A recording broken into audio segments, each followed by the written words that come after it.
যুবভারতী কাণ্ডে নবান্নে বৈঠকে মুখ্য সচিব, স্বরাষ্ট্র সচিব, পুলিশের তরফে কি কি পদক্ষেপ সেই রিপোর্ট নিয়ে এই বৈঠক। মুখ্যমন্ত্রীর নির্দেশে তদন্ত কমিটি ইতিমধ্যেই গঠন করা হয়েছে আপনারা জানেন, এবং যুবভারতী কাণ্ডে এবার নবান্নে এই বৈঠক।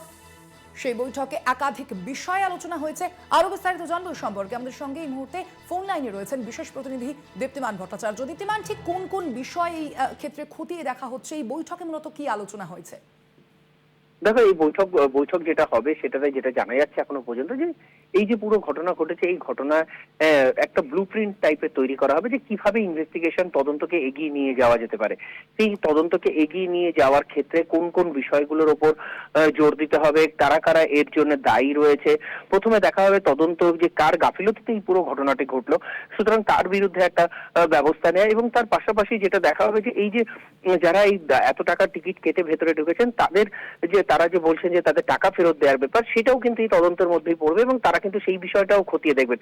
যদিও পুরো বিষয়গুলো এখন তদন্তের রয়েছে, তদন্তে কি কি হয়, কিভাবে কি ব্লুপ্রিন্ট আজকের বৈঠকের পরই সেটা অনেকটা ক্লিয়ার হয়ে যাবে, এবং তারপরেই এই তদন্ত শুরু হবে বলেই মনে করা হচ্ছে। ধন্যবাদ দীপ্তিমান। আমরা কথা বলছিলাম, ফোন লাইনে ছিলেন বিশেষ প্রতিনিধি দীপ্তিমান ভট্টাচার্য। মুখ্যমন্ত্রীর নির্দেশে ইতিমধ্যে আপনারা জানেন একটি তদন্ত কমিটি গঠন করা হয়েছে, এবং কমিটির নেতৃত্বে রয়েছেন অবসরপ্রাপ্ত বিচারপতি অসীম রায়। তিনি কি জানিয়েছেন এই ঘটনা প্রসঙ্গে, শুনুন।